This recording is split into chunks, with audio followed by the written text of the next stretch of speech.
Hello dear kids, how are you all. कैसे हो आप सभी। उम्मीद है स्वस्थ होंगे, क्योंकि आपके स्कूल ओपन हो चुके हैं तो डेफिनेटली आपके एग्ज़ाम्स भी स्कूल में होंगे। तो मैं आपके लिए फटाफट सॉल्यूशन लाई हूँ लेसन 6 लेसन नंबर 2 क्लास 8 का। सो आप इस वीडियो के थ्रू आप अपनी एक्सरसाइज सॉल्व कर सकते हैं और उसको फिल कर सकते हैं और उसको लर्न भी कर सकते हैं। और मैं इसको पूरा डिटेल में समझाऊंगी, तो पूरी वीडियो को एंड तक सुनिएगा। प्लीज़ मेरे चैनल को लाइक भी करिएगा और सब्सक्राइब भी करिएगा। Please guys support me, I need your support and आपके सपोर्ट से ही मुझे पता चलेगा कि am I doing good or not. So first on page number 29 there is the fill in the blanks, right. So पहला क्वेश्चन है कि microorganism can be seen with the help of अ।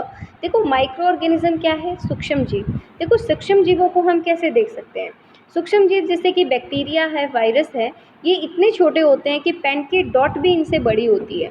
तो इनको हम कैसे देख सकते हैं, with the help of microscope. देखो माइक्रोस्कोप की हेल्प से हम इन जीवों को देख सकते हैं।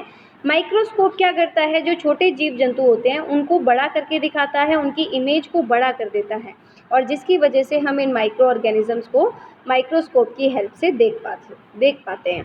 Next, blue green algae fix nitrogen directly from the air to enhance the fertility of the soil. देखो प्यारे बच्चों, जो ब्लू ग्रीन एल्गी है ये क्या करती है, नाइट्रोजन फिक्सेशन में हेल्प करती है, क्योंकि जो प्लांट्स हैं वो डायरेक्टली एटमॉस्फेयर से नाइट्रोजन को नहीं ले सकते। इसलिए राइजोबियम बैक्टीरिया और जो ब्लू ग्रीन एल्गी होती है ये क्या करती हैं, ये नाइट्रोजन को प्लांट को देने में हेल्प करती है। सो जो ब्लू ग्रीन एल्गी है वो फिक्स करती है नाइट्रोजन को directly from the air to the soil to enhance the fertility. Enhance the fertility का मतलब सॉइल की उपजाऊपन को बढ़ाना। अगर हम नेक्स्ट क्वेश्चन पे चलें तो वो क्या है, alcohol is produced with the help of. देखो अल्कोहल क्या बनेगा, फर्मेंटेशन की हेल्प से बनेगा। किसकी मदद से बनेगा, फर्मेंटेशन। मतलब जो हमारे चावल हैं, गेहूँ हैं, या वो हैं, कोई भी फ्रूट है जिससे हम अल्कोहल बना रहे हैं उसको फर्मेंट करके बनता है। तो वो फर्मेंट किसकी हेल्प से होगा, यीस्ट की हेल्प से। और यीस्ट क्या है, एक फंगी है जिसको हम हेल्प करते हैं अल्कोहल मेकिंग में। और इसके अलावा इस फंगी से मतलब यीस्ट की हेल्प से हम लोग बेकिंग भी करते हैं, मतलब केक्स भी बनाते हैं। और इससे हमें बहुत सारी खाने की चीज़ें जो आपको बहुत सारी पसंद है, आजकल बारिश का मौसम चल रहा है तो छोले भटूरे तो सभी खा रहे होंगे, तो जो भटूरे हैं वो बनाने के लिए भी यीस्ट का यूज़ किया जाता है। अगर हम नेक्स्ट क्वेश्चन पे चलें तो वो क्या है, cholera is used, cholera is caused by. तो कोलेरा एक बीमारी है जो कैसे होगी, it is caused by the bacteria. Bacteria इस बीमारी को कॉज करता है। नेक्स्ट है, tick the correct answer. First is yeast is used in the production of. देखो बच्चों, मैंने अभी अभी आपको बताया था यीस्ट क्या करता है, किसी भी खाने को फर्मेंट करने में हेल्प करता है। तो इससे हम क्या क्या क्या बना सकते हैं, अल्कोहल बना सकते हैं। तो इसका आंसर सही क्या होगा, अल्कोहल। नेक्स्ट क्वेश्चन पे चलते हैं। नेक्स्ट है, the following is an antibiotic. देखो एंटीबायोटिक क्या होता है, एंटीबायोटिक एक मेडिसिन होती है जो हमें हेल्प करती है बैक्टीरिया से फाइट करने में। तो इनमें से हमें बताना है कि कौन सी एंटीबायोटिक है। देखो बेटा, स्ट्रेप्टोमाइसिन क्या है, एक एंटीबायोटिक मेडिसिन है। Next, carrier of malaria causing protozoa is. देखो प्रोटोजोआ बताना है हमें इसमें कि जो मलेरिया कॉजिंग प्रोटोजोवन है वो कौन से है। तो बेटा प्रोटोजोवन इसमें होगा फीमेल एनोफिलिस मॉस्किटो। जो फीमेल एनोफिलिस मॉस्किटो है ये कैरियर होती है मलेरिया की, और इसी की वजह से मलेरिया कॉज होता है। Next question, the most common carrier of communicable disease. देखो सबसे ज़्यादा तो हमें घर में क्या देखने को मिलता है, अगर हम घर की सफाई ना रखें तो वो होती है मक्खी, हाउस फ्लाई। सो हाउस फ्लाई क्या है, मोस्ट कॉमन कैरियर है कम्युनिकेबल डिजीज़ का। बिकॉज जो इसके पैर होते हैं, जैसे कि सपोज करो ये इसका पैर है, इसके पैर के नीचे बहुत सारे बाल होते हैं, तो जिसकी वजह से कोई भी बैक्टीरिया वायरस इसके पैरों पे आसानी से चिपक जाता है। और जब ये किसी खाने पे बैठती है तो ये वो सारे जर्म्स उस खाने के अंदर छोड़ देती है। तो सबसे ज़्यादा कैरियर मतलब कम्युनिकेबल डिजीज़ की है हाउस फ्लाई। नेक्स्ट क्वेश्चन पे चलते हैं। नेक्स्ट क्वेश्चन है, द ब्रेड और इडली डॉ राइस बिकॉज। देखो मैंने अभी अभी बताया था यीस्ट की हेल्प से हम लोग क्या करते हैं, बेकिंग करते हैं, भटूरे वगैरह बनाते हैं, राइट। सो वो डो है किसकी वजह से फूलेगा, किसकी वजह से, सोचो, यीस्ट की वजह से, growth of the yeast cell. Next question पे चलते हैं, the process of conversion of sugar into the alcohol. तो ये मैंने अभी अभी बताया था, that is fermentation. Okay, next हम चलते हैं match the following. So first is bacteria. Bacteria से क्या हो सकता है, बैक्टीरिया बीमारी फैलाता है कोलेरा की।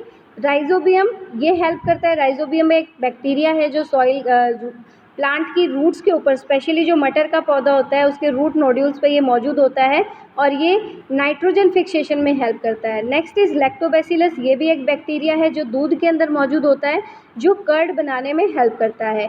यीस्ट एक फंगी है जो हेल्प करता है baking of bread.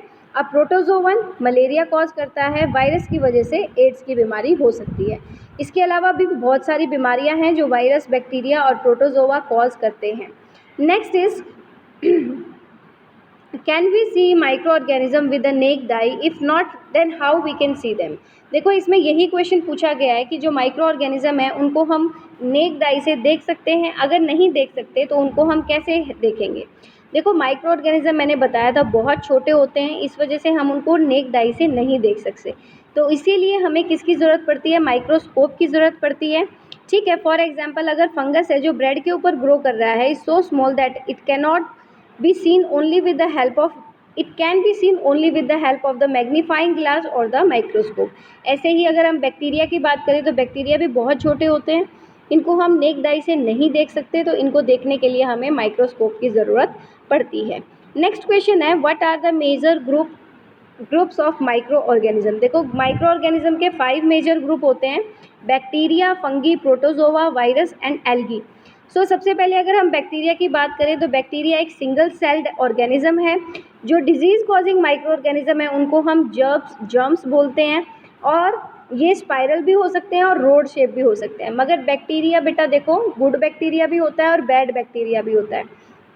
Good bacteria जैसे कि हमने लैक्टोबैसिलस की बात करी, उससे हम दही जमवाते हैं, दही खाते हैं, राइट, क्योंकि अगर लैक्टोबैसिलस नहीं होगा तो दूध से दही नहीं बनेगी। तो कुछ बैक्टीरिया गुड भी होते हैं मगर कुछ बैक्टीरिया बैड भी होते हैं। नेक्स्ट हम बात करेंगे फंगी के बारे में।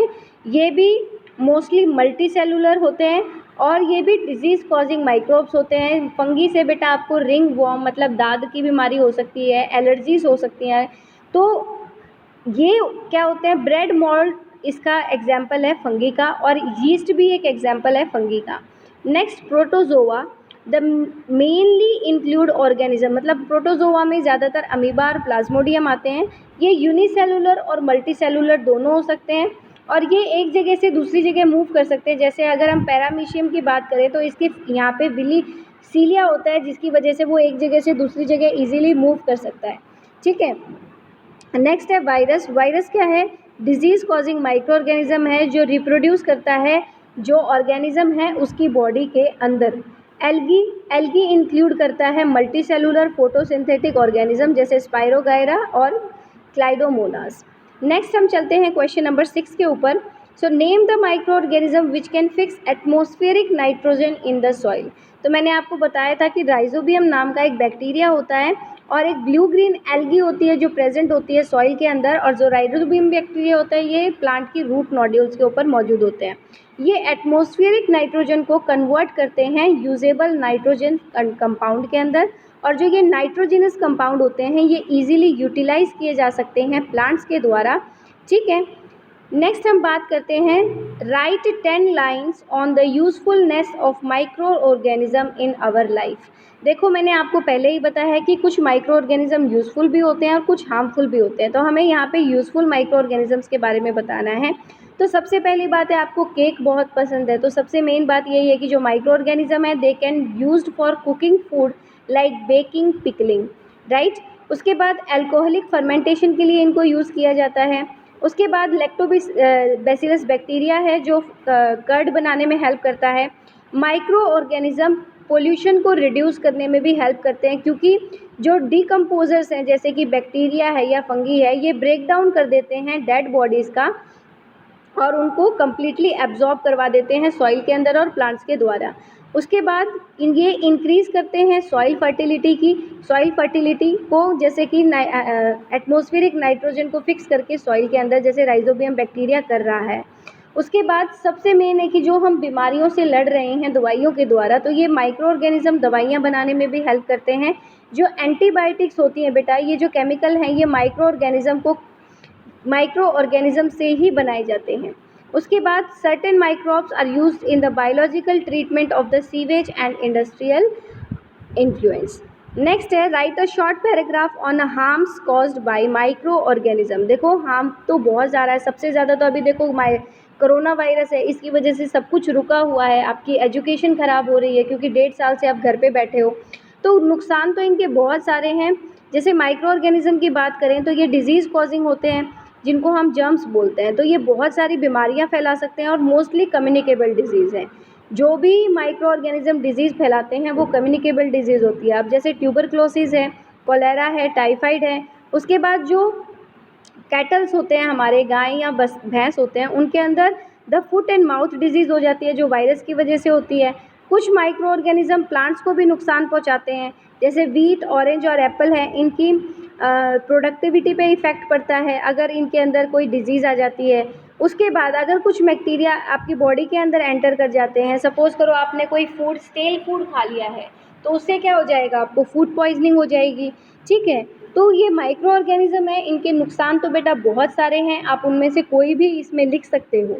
Next, what are antibiotics. देखो ये क्वेश्चन बहुत इंपॉर्टेंट है, बिकॉज ये आपको वैसे भी पता होना चाहिए। This is very important to know that what are antibiotics, और इनसे प्रिकॉशंस क्या लेने चाहिए इनको खाने से पहले। देखो एंटीबायोटिक्स क्या है, मेडिसिन है जो प्रोड्यूस करी जाती है माइक्रो ऑर्गेनिज्म को मार के, जो डिजीज़ कॉजिंग माइक्रो ऑर्गेनिजम्स होते हैं। जो ये मेडिसिन होती हैं बेटा, ये हमें बैक्टीरिया और फंगी से मिलती हैं, जैसे स्ट्रेप्टोमाइसिन है, टेट्रासाइक्लिन है, पेनिसिलिन है। तो ये कुछ कॉमन एंटीबायोटिक्स हैं। और सबसे पहली एंटीबायोटिक जो थी वो पेनिसिलिन थी। और इसके अलावा अब प्रिकॉशंस क्या लेने हैं हमें। जो एंटीबायोटिक्स है, सबसे पहले तो किसी क्वालिफाइड डॉक्टर से बिना पूछे ये कभी भी नहीं लेने चाहिए। हमेशा डॉक्टर के प्रिस्क्रिप्शन से दी हुई मेडिसिन आपको लेनी चाहिए। उसके बाद जो आप इनटेक ले रहे हो बेटा, जैसे डॉक्टर ने बताया है वैसे ही लो। ज़्यादा एंटीबायोटिक लोगे तो वो एडवर्स इफेक्ट भी करता है। जो एंटीबायोटिक्स हैं, राइट अमाउंट और राइट टाइम में लेना चाहिए। अगर आप रॉन्ग डोज ले रहे हो तो ये ड्रग इन्फेक्टिव भी हो सकती है, और ये अगर आप एक्सेस में ले लेते हो तो आपकी जान भी जा सकती है। तो इसीलिए ये हमेशा एक प्रिस्क्रिप्शन से लेनी चाहिए, और वो भी जो डॉक्टर हो। या आप लोग क्या करते हो कि स्पेशली मैंने विलेज में देखा है कि गांव में कोई भी रैंडमली कंपाउंडर होता है जो किसी डॉक्टर के नीचे 1-1.5 साल बैठ के एंटीबायोटिक देना शुरू कर देता है, गाँव में दवाई देना शुरू करता है, और हल्का सा फीवर हुआ नहीं हम उनसे ले लेते हैं। बेटा हम ले तो लेते हैं, मगर दैट इज़ वेरी डेंजरस, क्योंकि वो क्वालिफाइड नहीं है, उनको नहीं पता इनके नेगेटिव इफ़ेक्ट्स का। तो हमेशा कभी भी आप दवाई ले रहे हो उसकी एक्सपायरी डेट चेक करके और डॉक्टर के प्रिस्क्रिप्शन से ही लें, और राइट अमाउंट और राइट टाइम में ही लें। ये नहीं है कि डॉक्टर ने आपको दिन में 2 गोली बोली हैं और आपको फीवर हो गया आपने 4 ले ली, ऐसा नहीं होना चाहिए। ठीक है, सो मैं इसका लिंक डिस्क्रिप्शन में डाल रही हूँ। आप क्वेश्चन आंसर्स और बुक एक्सरसाइज वहाँ से PDF ओपन करके लिख सकते हैं। जाने से पहले मेरे चैनल को सब्सक्राइब ज़रूर करें और लाइक ज़रूर करें। मैं ऐसे ही आपके लिए वीडियो लाती रहूँगी। Bye, take care.